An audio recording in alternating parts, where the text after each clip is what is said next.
If you have a smart speaker, you have access to the entire world of NPR and St. Louis Public Radio. All the latest news and all the captivating stories. Activate our voices with yours by telling your smart speaker to play St. Louis Public Radio. From St. Louis Public Radio. This is Politically Speaking. Last week, the St. Louis political world experienced an earthquake after Board of Aldermen President Louis Reed, Alderman Jeffrey Boyd, and former Alderman John Collins Muhammad were indicted on federal corruption charges. And after initially saying he would stay in his post, Reed announced his resignation, setting off an unlikely domino effect that thrust a Southside alderman into a citywide position.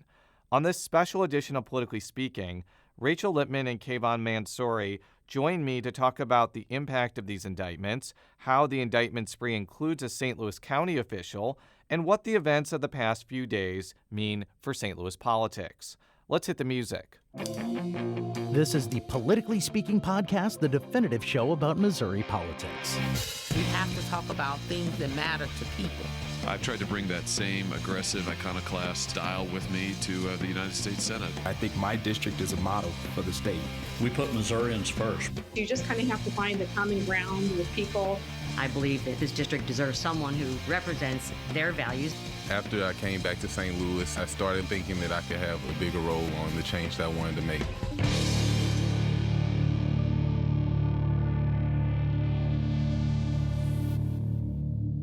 I am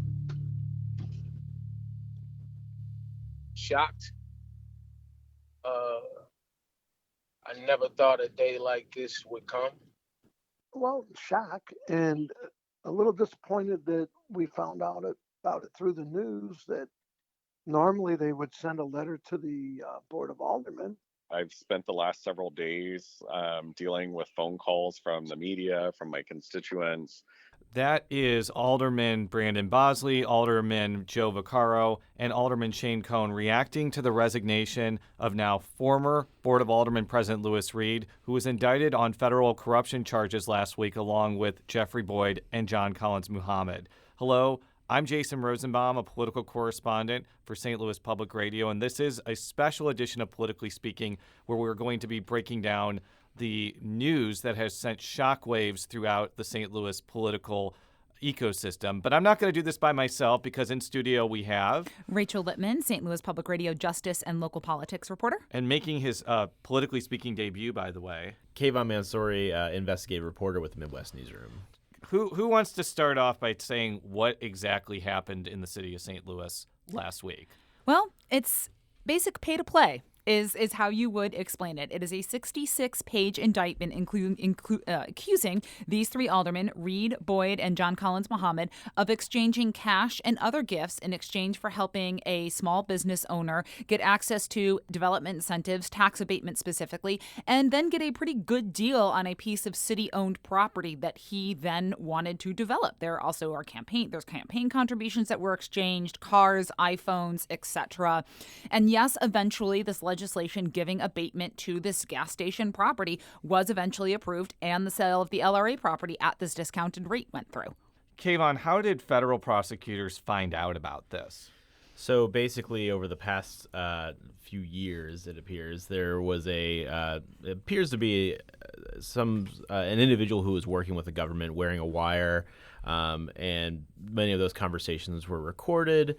So many text messages between this John Doe character and these three aldermen were part of the indictment. And basically, that's how a lot of this information came to light. And that was a lot of those conversations were included in the indictment as well. Here's Hal Goldsmith with the U.S. Attorney's Office explaining a little bit further about how this investigation unfolded. That undercover investigation included the cooperation of a number of witnesses, the undercover recordings of literally hundreds of meetings and telephone calls, court-ordered search warrants and phone orders, the review of thousands of text messages and email communications, as well as all traditional surveillance techniques. Rachel, it seems like something was going down, so to speak, when John Collins Muhammad suddenly resigned, posted something on his Twitter apologizing for something. And apologizing for mistakes he has made and saying that things were going to be difficult and asking for prayers for his family. So yeah, I have a friend actually in Chicago who, when I retweeted that with some comment on like, oh, wow, this is going to mean another election, his first response, and again, this is coming from an individual in Chicago, was, what did he do? But what was the reaction from Jeffrey Boyd and Louis Reed immediately after the indictments came out? Well, they made their first appearance in court, all three of them, on the same day, and you'll see the photos on our website. Jeffrey Boyd just kind of put himself into Zen and walked out of the courthouse as individuals are in his face asking him questions. Will he step down? Will he resign, etc. Louis Reed just seemed like he could not help himself. He stopped to talk to reporters and, made comments of, I'm not going to resign. I didn't do anything wrong. Neither of them resigned immediately. Boyd resigned sooner than Louis Reed did. Indeed, there was like kind of this limbo period when Reed had not resigned but had turned over some of his presiding duties to Alderman Joe Vollmer, who we're going to talk about later in the show. And eventually he did end up stepping down, and this is what St. Louis Mayor Tashara Jones had to say the day after that happened. While I wholeheartedly believe that people are innocent until proven guilty, I also recognize, and I think our city does too, that the disturbing federal corruption charges brought against Louis Reed, Jeffrey Boyd, and John Collins Muhammad prevented them from doing the job that they were elected to do, to faithfully serve the residents of St. Louis. Rachel, you were at this press conference. What was your takeaway from what Jones had to say? Reed and Boyd have been political foils to Mayor Jones for years. Boyd first challenged, one of his first citywide races was to challenge Tashara Jones for treasurer. He lost that race. He then made some mischief on the Board of Aldermen with her budget as chair of the committee that oversaw the treasurer's budget, because the treasurer is in charge of parking. Louis Reed had presented a foil to her at the Board of Aldermen for her agenda. So she didn't want to gloat, and she actually very explicitly said that indictments are hard on everyone, on the family of those who are sent to prison. And she's speaking from experience here in this clip. When politicians break the law to serve themselves instead of the people they were elected to serve, everyone loses. Everyone, including political opponents and the families of those indicted. I understand firsthand what it's like to keep loving someone unconditionally, even as they face consequences for their actions. That's a feeling families across St. Louis empathize with. Each day, I have taken time to pray for the families of those indicted, for those who have seen their futures thrown into limbo this past week. I know what it's like. So to all who are listening, please give grace and pray for those who are suffering through no fault of their own. And what Mayor Jones is alluding to is the fact that her father, former St. Louis Comptroller Vervis Jones, ended up going to prison based off of some wrongdoing in the 1990s. That's correct, yeah. So she very clearly has empathy for the families that are caught up in this, but it was hard to listen and not think that she was maybe a little bit gloating, a little bit excited about the fact that two of her biggest political foils have now been removed from the scene. Now, the demise of Boyd and Collins Muhammad was interesting to me because these were both African-American figures who forged pretty key alliances with conservative white aldermen. I mean, we've all seen the tweet from John Collins Muhammad threatening to ravage somebody's ward who if they messed with Joe Vaquero, which he said was a hack tweet or whatever. Which it eventually reported was not, but and then also Boyd was friends with a lot of South Side aldermen too. How do you think they were perceived on the board, and what do their departures mean? Well, their departures mean that you've lost a lot of institutional knowledge, first of all. You've lost a chair of a very powerful committee, the Housing and Urban Development, so that just leads to a lot of internal switching and turmoil at the board. But it also, reduces the power of this more conservative versus progressive caucus at the board, just in terms of sheer numbers. The individuals who are going to be filling out these terms will serve at most 6 months until the March and April elections. So it's just going to make the political maneuvering and compromises that you're going to have to do at the Board of Aldermen a lot more difficult. They're going to have to reach out to people they may not have to put legislation through. And there are some aldermen who are basically saying no longer can Louis Reed use the control he has of Board of Aldermen procedure, essentially, to make up rules on the fly to benefit his faction. So Yeah. Shane Cohn was actually the one who called it kind of a clean start for the city. Yeah, and one of the reasons why I've always not liked calling people progressive or conservatives is because the alliances and who's with who in St. Louis changes so dramatically. Like, John Collins Muhammad and Louis Reed were at certain points in time seen as anti-establishment political figures. Like, in 2013, Louis Reed was the Tashara Jones of today. That's true. He was challenged Mayor Francis Slay. Yeah, but I think that the very public split between Reed and white progressives happened in 2015 when he signed on to a failed plan to build a riverfront stadium aimed at keeping the Rams. I think that was a huge moment for politics, even though the stadium never materialized. And probably wasn't going to materialize, let's be honest. But how do you think that schism impacted the city's political trajectory? That's a really good question. I think it was the first time where you did see serious pushback on putting at the political level for putting public investment into these private facilities. There was some pushback when Busch Stadium 3, I guess, was built in 2006 in some of the taxing districts, but it wasn't as widespread as it would later become. And it actually impacted going forward the deal for the soccer stadium. It had to be renegotiated and changed from its original proposal. So I think it impacted and turned more scrutiny to the way that the city participates in private business. And I think, as we've seen through the indictment, additional scrutiny in how the city participates in private business may not necessarily be the worst thing in the world. What do you think Reed's legacy will be? Because, he was in office for a long time. He lost 3 bids for mayor, but he won 4 terms to the Board of Aldermen presidency, including a really difficult campaign in 2019. I know a lot of people really don't like him for various reasons, but clearly he had enough support to win citywide office several times. What do you think? He had enough support where he needed to have the support, I think. For those who he was allied with and agreed with him, there's probably going to be some notion of, especially if we compare and see how Reed as a black man is treated compared to Steve Stenger. Right, who was and indicted I'm in glad you brought that 2019. up. I'm not to interrupt you, but let's keep in mind that Steve Stenger was pleaded guilty to stealing hundreds of thousands of dollars and giving it to somebody else, which seems like a lot less money than these 3 are alleged to have taken as bribes, Kavahn. It's I don't remember the larger. numbers, I mean, but yeah. the totals of the amounts that they ended up, agreeing to were very small in comparison. And we're talking about $1,000 payments. I think the largest would probably be the car that John Collins Muhammad that accepted. I think, but these are pale in comparison. The reason I bring that up is Steve Stenger went into a courtroom, said he was addicted to some undetermined substance,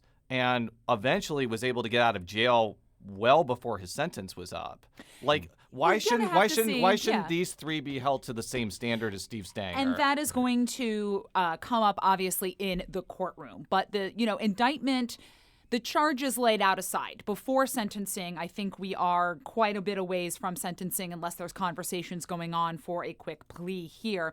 You're going to have his supporters and those he was allied with who are probably going to may see him as the victim in this situation, that he just happened to get caught by a businessman maybe trying to save his own skin. And his opponents are going to see him as someone who was impeding progress to the city. So a lot of it is going to depend on which side of those factions that you fell on at any given point in time. So let's move on to St. Louis County, where there was also drama over indictments. Kavahn, can you explain what happened? Yeah, the shockwaves continued this week. As a Sam Page appointee in St. Louis County, Anthony Weaver, Tony Weaver as he's known, he's administrator at the county jail, was also indicted, seemingly somewhat connected with the other indictments. If you look, there's some breadcrumbs that the John Smith in the county indictment is the John Doe in the city indictment. Certainly, yeah. So, I believe on Monday that indictment came down. Tuesday, yeah. Monday. Sorry, what is time anymore? So yeah, that indictment came down, and basically, this was basically a scheme for kickbacks from COVID relief. Which is gonna land you in some trouble. Basically, Weaver had been going out to many businesses throughout the county and sort of proposing like, hey, let's get some money from this COVID relief that's coming down. And it just so happens that while he was unsuccessful in almost all of them, in this one, it seems this individual was also wearing a wire. And that's where these charges in this indictment is coming from. So just to be clear, none of these businesses actually got any COVID relief money, I believe one did. Okay. And for his part, one or just a few. And for his part, he was given about $300, which in the indictment he is clearly not happy. He is not happy about, and he makes it known. And as you can see in the indictment, he discussed with the individual, the businessman who was wearing the wire. Or however that information was gathered, that he was not happy about that, and he wanted much more discussion about how much money he was going to be getting. I think there's a quote along the lines of him saying, St. Louis, there's all this money in St. Louis County, we've got to get some of that for us. And the businessman is the one who sort of initiates this conversation. If I'm remembering correctly, he's like, "What did this other individual give you?" And Weaver is just like, "Man, it was just $300." All like these he's very calls. clearly And he gets further into it. When he and the businessman are having this conversation, he'd say something along the lines of, were you closed at all during the height of the pandemic? He'd be like, not even for a second. He's like, well, we don't want to put that in the application. That's not what we want to include. So it's not even just that he was going to be taking kickbacks for helping them apply, is that he was falsifying these applications because none of these businesses actually had impacts from coronavirus closures. Now, as we mentioned, Weaver not previously had worked as an administrative aide to now former Councilwoman Rochelle Walton Gray and had been working as an appointee of St. Louis County Executive Sam Page in the Justice Center. Here is Page reacting to this indictment. Yesterday, a county employee was indicted. I terminated him immediately upon learning about the indictment. That sort of behavior will never be tolerated in county government. I am happy to hear that the processes we put into place stopped any plan or scheme to file false applications with the county and to defraud the county government of COVID funds. Now, for a little bit of context here, Weaver is part of a political faction in St. Louis County that's headed up by former State Representative Albert Walton, and Page has allied with this faction since becoming county executive, as he hired Weaver's former boss, Rochelle Walton Gray, after she lost re-election to Shalonda Webb. And also hired Weaver. And if we want to get really into the weeds... that's what this podcast is for. Weaver actually ran against Shalonda Webb's husband, Steve Webb, unsuccessfully for state representative. So there is a lot of bad blood between the Webbs and the Walton political faction. Rachel, what do you think the fallout for Page is here? A lot of it is going to depend on how he is able to separate himself from Weaver's actions when he was an aide to a Page ally. These allegations are back from, I think, March to December of 2020 is the time period here. This is when Weaver was still an employee of Rochelle Walton Gray. He did not work for County Executive Page at the time. But and they already have, that his opponents are going to be saying, oh, well, this is, corruption on Page's watch. And it's a question of whether he's going to be able to emphasize that these processes that he put in place, as he claims, caught the fraud. How are some of Page's non-allies on the county council reacting I think to it's this? fair to call him his political enemies on the county council. I was going to say non-allies or not allies, but that doesn't really seem, it seems like enemies is a better word. Political opponents, political enemies, however you want to phrase that. So not surprisingly, they are, connecting this as Page is a corrupt politician in the same way as former county executive Steve Stanger was. Mark Carter has already said that he will ask for a non-binding resolution calling on the state to explore and evaluate all of the county council's COVID spending. There is also the possibility, I've seen no indications that this will happen, but there is a possibility that his opponents could band together and demand an audit of COVID spending from the state. We'll be right back after this quick break with this special edition of Politically Speaking. And we're back on Politically Speaking with Rachel Lippmann and Kavahn Mansouri, talking about Indictment Orama in St. Louis. So let's talk about how these indictments affect politics and policy going into the future. So I think one of the most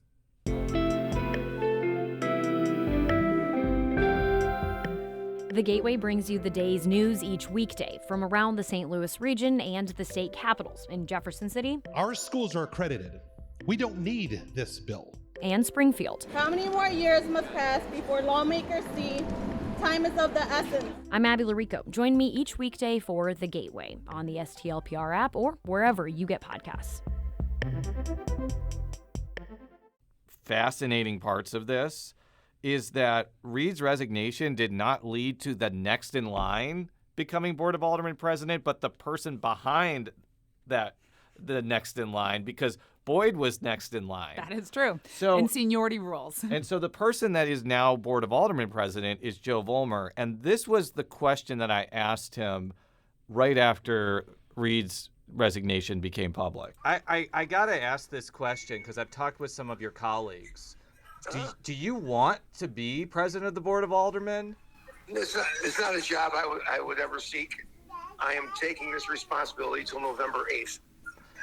There will be a special election. I will not be running for the board president November 8th. By the way, congratulations to Adele Todd Rosenbaum. You have made your first appearance on Politically Speaking. I'm pretty sure she is the youngest Politically Speaking guest appearance we have ever had. Rachel, how do you think Vollmer will be able to handle the role of Board of Aldermen president? The Board of Aldermen president it's a difficult role. There is a lot of procedure that you have to know to keep the meetings running smoothly. And, you know, for all of Reed's failings, when you've been in that role long enough, you are able to do the procedure kind of second nature. But Vollmer is a very affable, funny, likable guy. He comes on, he's a business owner on the Hill. He owns Milo's Bocce Bar. He's got the, bartender vibe kind of to him. Great wings. An endorsement for Milo's Wings from Kavahn Mansouri. So, and the fact that he doesn't want this job full time means that it's not for him a stepping stone. He's perfectly content to go back to be 10th Ward or whatever ward. He told me he is going to run for 5th Ward Alderman. 5th Ward, which would be his new ward. I don't know what. I assume it takes in part of South St. Louis, but continue. I would assume it does too. Yeah, it's going to be rough procedurally as he gets used to how the meetings roll. It's especially difficult when you're on Zoom. You can't catch someone's eye for a hint easily as to where you need to go next. They've been in and out of the chambers because of COVID. Yes, procedurally, it's probably going to be rough. It's not going to go as smooth, especially as you start getting major legislation coming forward, the budget, etc. But I think from a standpoint of relationships on the board and just sort of the mood of the board, it's going to be fine and better. Here's more of my interview with Vollmer. Well, I'm still stunned by the fact that these are two men I worked with for almost 20 years, and I can't believe they're involved in this situation. It's something I could never ever imagine. That in itself has been the most stunning part of it. Taking on a job such as this for a short period, I was raised to accept responsibilities as they come. So I'll adapt to it and make sure. My main purpose, I believe, right now is to try and restore integrity in the minds of people about the Board of Aldermen. It's all about giving What's occurred it's devastating. It's been devastating to me to see this occur and for it to be someone in the general public. I can't imagine their thoughts. Vollmer is clearly part of the faction that has clashed with more quote unquote progressive aldermen. But I have talked to a lot of members of the Board of Aldermen who are kind of across different factions. And all of them seem to really like Vollmer and think that he would be capable of doing this job temporarily. Is that kind of your impression too, Rachel? I think so. And I think a lot of it too is that Reed has made a lot of enemies at the Board of Aldermen with some of the actions that he's taken. And some of them were, directed, seemed to be occasionally personally, not just, political factionism, but personal attacks. Take, for example, when he went on the Bob Romanek show and did not say anything when the late Bob Romanek called Megan Green a word we aren't allowed to say on the radio because of FCC requirements. Whereas Vollmer may have had his political alliances, but he never did it personally. He kept that, he's an affable, I think genuinely likable guy. And I agree that the fact that he doesn't want this job permanently means that, he's taking this responsibility but doesn't want to use it to advance his career. And here is Alderwoman Annie Rice, who is not part of the same political faction as Vollmer, but definitely is in the camp of rather having him be Board of Aldermen president than Reed. Our politics may differ in perspective, at times, if not often, but I do think there's a general respect for him as being able to, to run and to not tolerate, kind of nonsense that can happen within an elected body. And, I think it may be a good, steady hand. And I think one of the things to remember is that Vollmer was in charge of the Ways and Means Committee, which handles the budget. That's a lot of negotiating that you have to do. And perhaps even more importantly to this, he handled the map. He handled the committee that redrew the legislative map from 28 to 14. And while there was a lot of behind-the-scenes nonsense with, public hearings, comments, etc., eventually almost everyone voted for that map, including some who, got drawn into wars with other people. Not to get into a redistricting discussion here, but in the pantheon of redistricting, St. Louis's would honestly make the Hall of Fame as far as success goes, because all the other redistrictings in Missouri were colossal failures. One of the weirdest things about this is... There's a lot of weird things about this. But a particular strange thing about this is there's going to be a special election to fill Reed's term in November, which goes until April 2023. But then there's another election next year. So who would actually want to run in November for this job? Somebody who sees it as a low-risk proposition.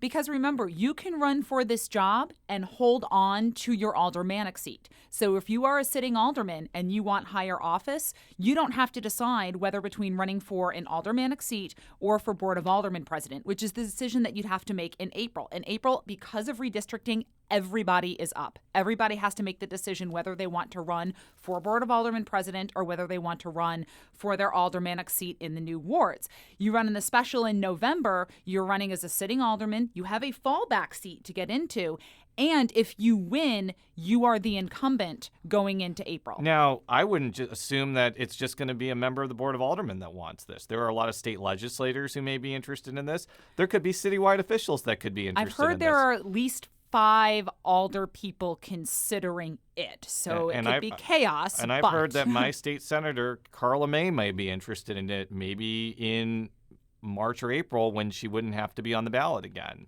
And she would be a very formidable candidate. But let's talk about the long-standing changes to city government. Kavahn, one thing that I saw was that the St. Louis Development Corporation paused the sales of LRA properties. Was that related to the scandal, unrelated to the scandal? So it's not clear. That sort of process, it appears, began before all of this happened. If it maybe sped things up a little bit, that's possible. But, in the indictment, former Alderman Boyd was basically in contact with the LRA about this property on Geraldine, and basically the property ended up going for this super cut rate, very, very low. I believe it was valued at something like $250,000 and sold for like $40,000. I don't remember if it was that big of a gap, but it certainly was quite a distance between what the LRA, the city's land bank, was hoping to get for it and what was ultimately offered. And it was, basically there was a lot of back and forth between Boyd and the LRA, and this businessman was involved in that. And that's something we're looking into to kind of get more of an idea of what those conversations really included. But basically LRA they're going to put a halt on those for a while, probably for good reason. But it's not exactly clear that it was because of this. I mean, I'm going to lean towards true and unrelated, because that's, I feel like, something where you would have had to be speaking to people looking for LRA properties, letting them know ahead of time. And the fact that there's already a set time frame for it, it's July through October, and it is part of sort of a revisioning of SLDC. This isn't happening within just the vacuum of this indictment. It's happening within the vacuum of there's a new administration in office. office. Important to note, just a few months ago, Laura Costello, who led that organization for a long time, or at least the LRA, was let go. There have been other sort of turmoil there. So there's a new director there now too. A lot of things changing there, so it's hard to say. Now, another thing that I've heard from Alderman Bill Stevens is a moratorium of sorts on development incentives, and that idea, I guess, in general, did not get a great reaction from everybody. Here, for example, is my conversation with Alderwoman Shamim Hubbard, who is the alderwoman for the 26th ward. Because I don't want us to be, distracted and not get the work done and continue the work that needs to be done. I did hear, but I haven't seen a resolution that one of my colleagues is supposedly putting out to stop, put a hold on all incentives and all that kind of stuff. I don't know that I'm in support of that. Because, again, some of this work needs to continue to be done. I understand getting stuff looked at, especially if, in certain areas, but I don't think that we got to continue to work. We can't just stop because of stuff like this. That's how I feel. Now, I certainly understand the impulse of maybe pausing developmental incentives, but when surrounding jurisdictions in St. Louis County, St. Charles, Jeffco, Lincoln County, whatever, are doing all sorts of tax incentives, is it really a good idea for the city of St. Louis to unilaterally disarm? What you have to remember is that most of the bills for tax incentives and tax abatement that go through the city of St. Louis are not for major projects. It is for a one-off residential or a one-off small gas station or a one-off, you're rehabbing a house and want to keep the value down for a little bit to let it regain in value. So we're not talking about right now, in a couple of years maybe, a huge, Target wants to build, Steel Coat wants to build, this is the big development that's over at Grand and what is that? Compton, I think, right by St. Louis University. Yeah, and St. Louis already has a Target in St. Louis Hills. Yes, but they're putting why does there need to be two? Because it's right closer to St. Louis University, obviously. But again, most of the development projects that get these incentives in the city of St. Louis are not these big Target stores. And Stevens' plan is not to halt ones that are already been vetted or going through this process. He wants to say, hey, let's put a pause on future incentives. Maybe he has said on Twitter providing some carve-outs for affordable housing projects that are seeking incentives or other, off-ramps where projects, as Alderwoman Hubbard referenced, need to go forward, but putting a pause and saying, let's really and truly evaluate how we are using these incentives. Now, Alderman Joe Vaccaro told me that another idea is requiring separate votes on tax incentive deals, and he's admitted that he's voted for a lot of tax abatements, but he added that aldermen may be less amenable to them if they have to vote for them in isolation rather than perfection consent, basically. What do you think of this idea? I mean, I think any time that you have to justify an individual vote, it can make people scrutinize a project a little bit more. Selfishly, that's just going to make the meeting take a heck of a lot longer if you have to vote on all of these in isolation. But from the perspective of scrutinizing and paying attention to the individual bills, I don't think it's necessarily a bad idea. If you have to vote individually on everything, it could be as the county council does it, where it's a voice vote up or down on individual bills as they move through the perfection calendar. But no, they vote on every bill in isolation. They do vote on every bill in isolation. It's true. And I mean, they have a lot less legislation coming through because a lot of what can be handled there at the city level gets handled by the municipalities at the county level. But, yes, selfishly, is it going to make the meeting take a lot longer? Yes. Would they have to perhaps change some policies where it's you request comment on a bill as it is in the county rather than, assuming that there will be discussion on the bill? Potentially. But from the perspective of scrutinizing development incentives, I don't think it would be the worst idea. Yeah, and I think more oversight just in general. I mean, if you go back and watch the conversation about the tax abatement that was given on the property, I believe at Von Fool. Von Fool. The conversation basically was like there was no questions asked. It was a congratulations, looking forward to that business. I mean, that's not oversight. That's not taking a good look at it. So, maybe if there are more alder people involved, that would be the answer. But in general, there just needs to be some more, because these are, at the end of the day, this money is going to public schools and things like that. So there needs to be some more conversation. And I certainly didn't want to be dismissive when we were talking about what these projects are, what these incentives are for in terms of unilaterally disarming on these big projects. There are certainly impacts downstream of TIFs and tax abatements, but in the grand scheme of things, most of the time what the city is handing out these incentives for are smaller scale projects. Now, the last point I want to hit on is another proposal that's been floated by Alderwoman Annie Rice of setting up a charter commission that can look at different facets of city government.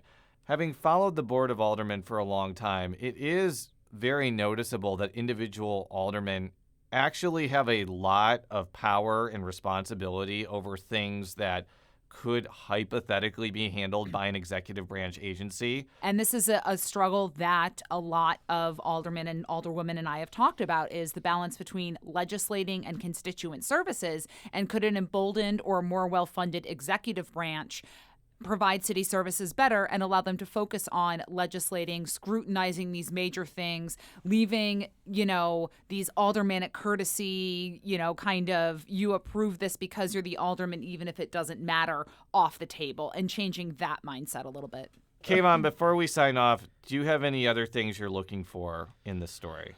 Yeah, definitely. I mean, as we continue, obviously, I think everyone's wondering, are there more indictments coming? I think that's the question on everyone's mind right now. That's something that we're looking into, and especially, who are these public officials that are involved in these indictments that aren't named? These are questions we want to find out, and then there's a lot of just kind of shoe leather journalism going on trying to figure that out. So there's lots of questions. I think there's a big conversation about tax abatements in the city that needs to happen. In KC, where I do a lot of reporting as well, there's the same sort of stuff going on, and in some cases the same actors. For instance, Lux Living has many tax abatements in St. Louis, and they're seeking many in Kansas City as well. So I think there's a big conversation to be had. Well, thank you, Kavahn and Rachel, for joining me on this special episode of Politically Speaking. Politically Speaking is a product of St. Louis Public Radio, which is a part of the University of Missouri St. Louis. You can follow all of our stories at STLPR.org. You can follow me on Twitter at @Rosenbaum. You can follow Rachel on Twitter at Lippmann, 2 P's, 2 N's. Kavahn, how can people find you on Twitter and find more of your work? You can find me on Twitter at Kavahn Mansouri, at Kavahn, and that will be the only one on Twitter, so you can just go look for that. And you can find the rest of our work at Midwest Newsroom. Just Google us or look for us on St. Louis Public Radio's website, KCUR's website, Kansas City Public Radio, or any of the others. We cover all Missouri, Nebraska, Iowa, and Kansas, and we do investigative work in the public's interest. We'll be back next time, and until then, so long.